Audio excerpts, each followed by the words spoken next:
Hello everyone, welcome to my YouTube channel Suma Shankar's Kannada vlogs. Actually ಇವತ್ತು ನಾನು ನಮ್ಮೂರಿಗೆ ಬಂದಿದ್ದೆ. ಹಂಗಾಗಿ ಇವತ್ತು ಸದ್ಯ ನಮ್ಮೂರಲ್ಲಿ ನಮ್ಮ ಮನೇಲಿ ದೇವ್ರ ಪೂಜೆ ಮಾಡ್ತಿದ್ದೀವಿ. ಹಂಗಾಗಿ ದೊಡ್ಡಮ್ಮ ಚಿಕ್ಕಮ್ಮನ ಮಾಡ್ತಾಯಿದ್ದೀವಿ. ಹಂಗಾಗಿ ಇವತ್ತು ಊರಿಗೆ ಬಂದಿದ್ವಿ. ನಾನು ತುಂಬ ದಿನ ಆಯಿತು ವೀಡಿಯೋಸ್ ಎಲ್ಲ ಅಪ್ಲೋಡ್ ಮಾಡಿ ಯೂಟ್ಯೂಬಲ್ಲಿ.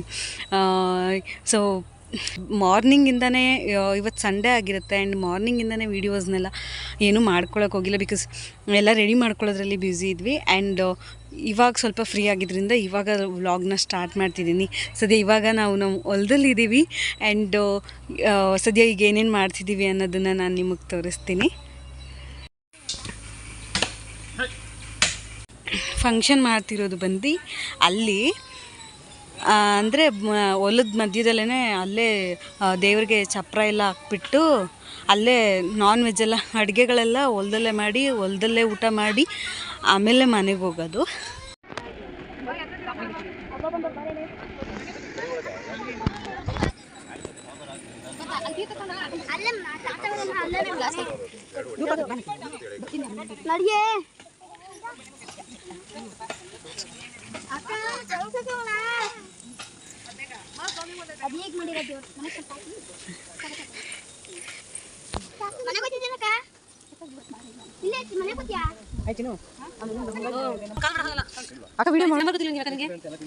ಇಲ್ಲಿ ನಮ್ಮ ಮನೆಯವ್ರು ಬಂದು ಚಾಕ್ನ ಥರ ಮಾಡ್ತಿದ್ರು. ಅಲ್ಲೇ ಸೌದೆ ಎಲ್ಲ ಇರುತ್ತಲ್ಲ, ಬೆಂಕಿ ಹಾಕ್ಬಿಟ್ಟು ಚಿಕನ್ ಎಲ್ಲ ಹಾಕಿ ಅಂದರೆ ಲಿವರ್ ಪೀಸ್ ಅದೆಲ್ಲ ಇರುತ್ತೆ, ಅದನ್ನೆಲ್ಲ ಹಾಕ್ಬಿಟ್ಟು ಚಾಕ್ನ ಥರ ಮಾಡಬೇಕು. ಅದನ್ನ ಕಂಪಲ್ಸರಿ ದೇವ್ರಿಗೆ ಇಡ್ತಾರೆ.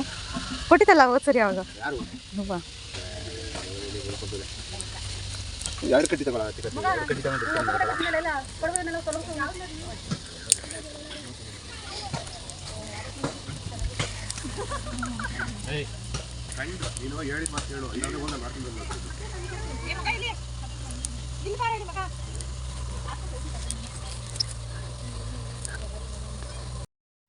ಸದ್ಯ ಇವಾಗ ಹೊಲದಲ್ಲಿ ಏನೂ ಹಾಕಿಲ್ಲದೆ ಇರೋದ್ರಿಂದ ಆರಾಮಾಗಿ ಓಡಾಡ್ಬೋದಿತ್ತು. ಸೊ ಎಲ್ಲರೂ ಬೆಳಗ್ಗೆನೇ ಎಲ್ಲರೂ ಹೊಲ್ದ ಹತ್ರ ಹೋಗಿ ಎಲ್ಲರೂ ರೆಡಿ ಮಾಡ್ತಿದ್ರು. ನಾವು ಮನೇಲೆಲ್ಲ ಫುಲ್ಲು ರೆಡಿಯಾಗಿ ಸ್ನಾನ ಎಲ್ಲ ಆಗಿ ರೆಡಿಯಾಗಿ ಮನೆಯಲ್ಲೆಲ್ಲ ಪೂಜೆ ಎಲ್ಲ ಮಾಡಿ ಬರೋಕ್ಕೆ ಆಗಲೇ ನಾವು ಬಂದಿದ್ದು ತುಂಬ ಟೈಮ್ ಆಗೋಗಿತ್ತು. ಬೆಳಗ್ಗೆನೇ ನಮ್ಮ ಭಾವ, ನಮ್ಮ ಮಾಮ ಮತ್ತು ನಮ್ಮ ಮನೆಯವರೆಲ್ಲ ಹೋಗ್ಬಿಟ್ಟು ಎಲ್ಲ ರೆಡಿ ಮಾಡ್ಕೊತಿದ್ರು. ಅಡುಗೆ ಎಲ್ಲ ಸ್ಟಾರ್ಟ್ ಮಾಡಿ ಆಗಲೇ ಅರ್ಧಕ್ಕರ್ಧ ಕಂಪ್ಲೀಟಾಗಿ ಹೋಗಿತ್ತು ಅಡುಗೆ ಎಲ್ಲ ನಾವು ಹೋಗೋ ಅಷ್ಟರಲ್ಲಿ. ಫುಲ್ ನಾನ್ ವೆಜ್ಜೇ ಎಲ್ಲ ಮಾಡೋದು. ನಮ್ಮ ಭಾವ ತುಂಬ ಚೆನ್ನಾಗಿ ನಾನ್ ವೆಜ್ ರೆಸಿಪೀಸ್ ಎಲ್ಲ ತುಂಬ ಚೆನ್ನಾಗಿ ಮಾಡ್ತಾರೆ. ಏನೇ ನಮ್ಮ ಫ್ಯಾಮ್ಲಿಲಿ ಏನೇ ಫಂಕ್ಷನ್ ಆದರೂ ಆಲ್ಮೋಸ್ಟ್ ನಮ್ಮ ಭಾವನೇ ಎಲ್ಲ ನಾನ್ ವೆಜ್ ಅಡುಗೆಗಳ್ನೆಲ್ಲ ಮಾಡೋದು. ನಮ್ಮ ಮನೆಯವರು ಜಸ್ಟ್ ಹೆಲ್ಪ್ ಮಾಡಿಕೊಂಡು ಇರ್ತಾರೆ ಅಷ್ಟೇ. ನಮ್ಮ ಭಾವ ತುಂಬ ಚೆನ್ನಾಗಿ ಅಡುಗೆ ಮಾಡ್ತಾರೆ ಅಲ್ಲಿ. ಹಾಗಾಗಿ ಆ್ಯಂಡ್ ಈಗ ಸದ್ಯ ಎಲ್ಲರೂ ಅವ್ರ ಪಾಡು ನಮ್ಮ ಭಾವ ಮತ್ತು ನಮ್ಮ ಮನೆಯವರು ಅವ್ರುಗಳೇ ಅಡುಗೆಗಳೆಲ್ಲ ಮಾಡ್ಕೊತಿದ್ರು. ಹಂಗಾಗಿ ನಮ್ಮ ಮನೆಯವರೆಲ್ಲರೂ ಸುಮ್ಮನೆ ಕೂತ್ಕೊಂಡು ಸ್ನ್ಯಾಕ್ಸ್ ತಿನ್ಕೊಂಡು ಕೂತಿದ್ವಿ. ಇವರು ನಮ್ಮಮ್ಮ ಅವರಮ್ಮ, ನಮ್ಮವ್ವ ಇದ್ದಾರಲ್ಲ ಅವರಮ್ಮ, ಇವರು ನಮ್ಮ ಮುತ್ತಜ್ಜಿ ಇವರು. ಆ್ಯಂಡ್ ಹೊಸದೇನೆಂದರೆ ನಮ್ಮ ಮನೆಗೆ ಹೊಸದು ಮೇಕೆಗಳು ಬಂದಿದೆ. ಆಗಲೇ ಒಂದು 7-8 ಇಯರ್ಸ್ ಬ್ಯಾಕು ಒಂದು ಮೇಕೆ ಇತ್ತು. ಅದು ಆ ಹಬ್ಬ ಮಾಡಿದಾಗ ಕಟ್ ಮಾಡಿಬಿಟ್ರು. ಮತ್ತು ಇದು ಹೊಸ್ದಾಗಿ ಇವಾಗ ತಗೊಬಂದಿದ್ದಾರೆ. ಏನೂ ಇರಲಿಲ್ಲ ಮನೇಲಿ, ಬೇಜಾರಾಗ್ತಿತ್ತು. ಇವಾಗ 2 ಹೊಸ ಮೇಕೆಗಳು ಬಂದಿದೆ. ಕ್ಯೂಟಾಗಿ ವೈಟ್ ತುಂಬ ಚೆನ್ನಾಗಿದ್ದಾವೆ ಎರಡೂ. ಎಲ್ಲರೂ ಆರಾಮಾಗಿ ಕೂತ್ಕೊಂಡು ಚೆನ್ನಾಗಿ ತಿನ್ಕೊಂಡು ಚೆನ್ನಾಗಿ ಎಂಜಾಯ್ ಮಾಡ್ಕೊಂಡಿದ್ವಿ ಆ ಡೇ ಮಾತ್ರ. ಮತ್ತು ಊರಿಗೆ ಹೋಗಿ ಎಲ್ಲ ಖುಷಿಯಾಗಿದ್ಬಿಟ್ಟು ಮತ್ತೆ ವಾಪಸ್ ಬರ್ತಿದ್ದೀವಿ ಅಂದರೆ ಏನೋ ಕಳ್ಕೊಬಿಟ್ಟಿದ್ದೀವಿ, ಏನೋ ದೊಡ್ಡದೇನೋ ಮಿಸ್ ಮಾಡ್ಕೊಬಿಟ್ಟಿದ್ದೀವಿ ಅಂತ ಅನ್ನಿಸ್ತಾ ಇರುತ್ತೆ. ಹೋಗೋವಾಗ ಇರೋ ಖುಷಿ ಬರೋವಾಗ ಇರಲ್ಲ ನಮ್ಗಳಿಗೆ. ಯಾಕಂದರೆ ಯಾರೂ ಜಾಸ್ತಿ ಹೋಗ್ತಿರ್ತೀವಿ, ಅವಾಗವಾಗ ನೋಡಬೇಕು, ಎಲ್ಲರೂ ಸೇರ್ಕೋಬೇಕು ಅನ್ನೋವಾಗ ಯಾರ್ದಾದ್ರೂ ಬರ್ತ್ಡೇ ಬಂದಿರುತ್ತೆ, ಇಲ್ಲ ಏನಾದರೂ ಫಂಕ್ಷನ್ ಇರುತ್ತೆ, ಎಲ್ಲನೂ ಕಂಪಲ್ಸರಿ ಅಟೆಂಡ್ ಮಾಡ್ತೀವಿ. ಮತ್ತು ಎಲ್ಲರೂ ಸೇರ್ಕೋತೀವಿ. ಹಂಗೂ ಏನಾದರೂ ಒಂದೊಂದು ಮಿಸ್ ಮಾಡಿಕೊಂಡು ತುಂಬ ಲಾಂಗ್ ಗ್ಯಾಪ್ ಇತ್ತು. ಈಗ ಒಂದು ಫಂಕ್ಷನ್ ಮಾಡಿರ್ತೀವಿ, ಆಗಲೇ 1-2-3 ಮಂತ್ಸ್ ತುಂಬ ಲಾಂಗ್ ಗ್ಯಾಪ್ ಆಯಿತು ಅಂತ ಏನಾದರೂ ಅನಿಸಿದ್ರೆ ಬೇರೆ ಏನಾದರೂ ರೀಸನ್ಸಿಂದ ಎಲ್ಲರೂ ಹೋಗಬೇಕು ಅಂತ ಪ್ಲ್ಯಾನ್ ಮಾಡ್ಕೊಂಡಿರ್ತೀವಿ.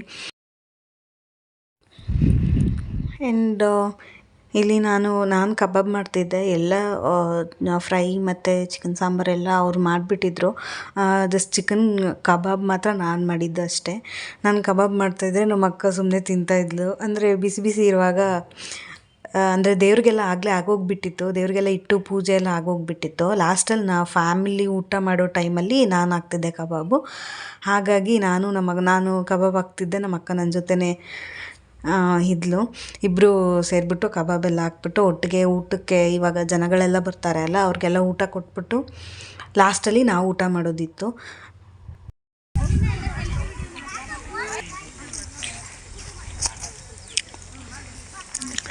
ಬನ್ನಿ ಕೋತಿ ಬನ್ನಿ ಮಂಕಿನಾ ಮಂಕಿ ಬಾಯ್ಲಿ ಮಂಕಿ ಬಾ ಬಾ ಮಂಕಿ ಮಗ ಬೋಕಾ ಬತ್ತುಕಣಿ ಮುಕ್ಕಡಿ ಎಲ್ಲ ಬರ್ತದಿ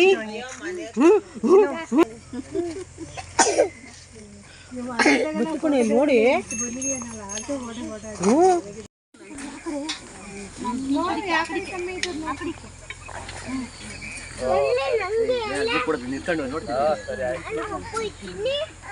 ಮೊದಲೇ ಕುತ್ಕೊಳ್ಳೋಕೆ ಹೇಳಿದ್ರು ತಾನೆ ಆಂಟಿ.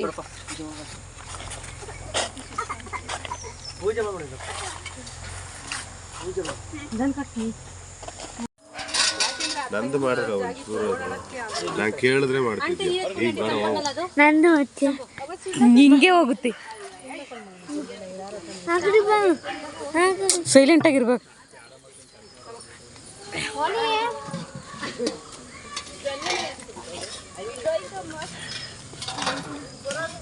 ನಿಮ್ಮ ಮನೆ ಇನ್ನಿಬ್ರು ಚಿಕ್ಕ ಮಕ್ಳವ್ರಲ್ಲ ಅವ್ರ್ಯಾರು? ಮಧ್ಯಾಹ್ನ ಒಂದು 1:30 2 o'clockಗೆಲ್ಲ ಅಡುಗೆ ಎಲ್ಲ ಮುಗ್ದೋಗ್ಬಿಟ್ಟಿತ್ತು. ಊಟಕ್ಕೆಲ್ಲ ಬಂದಾಗ ನಾನೇನು ಜಾಸ್ತಿ ಕೆಲಸನೇ ಮಾಡೋಕ್ಕೆ ಬಿಟ್ಟಿಲ್ಲ ಯಾರು ನನಗೆ. ಲಾಸ್ಟಲ್ಲಿ ನಾನೇ ಕಬಾಬ್ ಹಾಕ್ತೀನಿ ಎಂದಾಗ ಆ ಕಬಾಬ್ ಹಾಕಿದ್ದಷ್ಟು ಬಿಟ್ಟರೆ ನಾನೇನು ಮಾಡೇ ಇಲ್ಲ ಕೆಲಸಗಳು. ಎಲ್ಲ ಅವರೇ ಮಾಡಿದ್ರು. ಊಟ ಬಡ್ಸೋಕ್ಕೆ ಕೂಡ ಬಿಟ್ಟಿಲ್ಲ. ಆ್ಯಂಡ್ ಲಾಸ್ಟಲ್ಲಿ ಜನಗಳೆಲ್ಲ ಬಂದು ಊಟ ಮಾಡಿ ಹೋದ್ಮೇಲೆ ನಮ್ಮ ಫ್ಯಾಮಿಲಿ ಫುಲ್ಲು ಕೂತ್ಕೊಂಡು ಊಟ ಮಾಡ್ತಿದ್ವಿ. ಎಲ್ಲರೂ ಅದಕ್ಕೆ ವೀಡಿಯೋಗೆ ಹಾಯ್ ಮಾಡಿ ಅಂತ ನಾನೇ ಹೇಳಿದೆ. ಹಾಗಾಗಿ ಅವರು ವೀಡಿಯೋಗೆಲ್ಲ ಹಾಯ್ ಮಾಡ್ತಿದ್ರು. ಆಮೇಲೆ ಎಲ್ಲರೂ ಕೂತ್ಕೊಂಡು ಊಟ ಮಾಡಿ, ನಾವೆಲ್ಲರೂ ಊಟ ಮಾಡೋ ಅಷ್ಟರಲ್ಲಿ ಆಗಲೇ 4 o'clock ಆಗೇ ಹೋಗ್ಬಿಟ್ಟಿತ್ತು. ಆಗಲೇ ಸ್ವಲ್ಪ ಮಳೆ ಬರೋ ಥರ ಎಲ್ಲ ಆಗಿಬಿಟ್ಟಿತ್ತು. ಹಾಗಾಗಿ ಸ್ವಲ್ಪ ಬೇಗ ಎಲ್ಲ ಊಟ ಮಾಡಿ ಇನ್ನೂ ಮನೆ ಹತ್ರ ಎಲ್ಲ ತೊಗೊಂಡೋಗೋದಿತ್ತು ವಾಪಸ್ಸು. ಅಡುಗೆ ಎಲ್ಲ ಮತ್ತೆ ವಾಪಸ್ ತೊಗೊಂಡೋಗ್ಬೇಕಿತ್ತು. ಹಾಗಾಗಿ ಮಳೆ ಬರುತ್ತಿದೆ ಅಂದ್ಬಿಟ್ಟು ಫಾಸ್ಟಾಗಿ ಎಲ್ಲರೂ ಊಟ ಮಾಡಿದ್ವಿ. ಲಾಸ್ಟಲ್ಲಿ ಹೋಗೋವಾಗ ಎಲ್ಲರೂ ಇನ್ನೊಂದು ಸಾರಿ ಪೂಜೆ ಎಲ್ಲ ಮುಗಿಸ್ಬಿಟ್ಟು ಎಲ್ಲರೂ ಮನೆ ಕಡೆ ಬಂದ್ವಿ. ಆ್ಯಕ್ಚುಲಿ ಆವತ್ತಿನ ದಿನ ಮಾತ್ರ ತುಂಬ ಚೆನ್ನಾಗೋಯ್ತು. ತೀರಾ ತುಂಬ ಖುಷಿಯಾಗಿದ್ವಿ ಅವತ್ತೆಲ್ಲರೂ. ಮತ್ತೆ ಅದ್ರ ನೆಕ್ಸ್ಟು ಮಾರ್ನಿಂಗ್ ಬರೋವಾಗ ಫುಲ್ ಅಳು ಬರ್ತಿತ್ತು, ಇಲ್ಲೇ ಇರೋಣ. ಬಿಕಾಸ್ ಎಲ್ರಿಗೂ ವರ್ಕ್ ಇರುತ್ತೆ, ಯಾರಿಗೂ ಲೀವ್ ಇರೋಲ್ಲ, ಎಲ್ಲರೂ ಹೋಗ್ಬೇಕಿತ್ತು. ಹಾಗಾಗಿ ಆದರೆ ಒಂದು ಡೇ ಅಷ್ಟೇ, ಸಂಡೇ ಒಂದೇ ದಿನ ಲೀವ್ ಇದ್ದಿದ್ದು. ಬಟ್ ಸಂಡೇ ಅದು ಹೆಂಗೆ ಕಳೀತು ಆ ಡೇ ಅಂತಲೇ ಗೊತ್ತಾಗಲಿಲ್ಲ. ಇಷ್ಟೇ ಗೈಸ್, ಈ ವ್ಲಾಗ್ ಏನಾದರೂ ನಿಮ್ಗೆ ಇಷ್ಟ ಆಗಿದರೆ ದಯವಿಟ್ಟು ನಮ್ಮ ಚಾನಲ್ನ ಸಬ್ಸ್ಕ್ರೈಬ್ ಮಾಡ್ಕೊಳ್ಳಿ. ಲೈಕ್ ಮಾಡೋದು ಮಾತ್ರ ಮರಿಬೇಡಿ. ದಯವಿಟ್ಟು ಸಪೋರ್ಟ್ ಮಾಡಿ. Thanks for watching.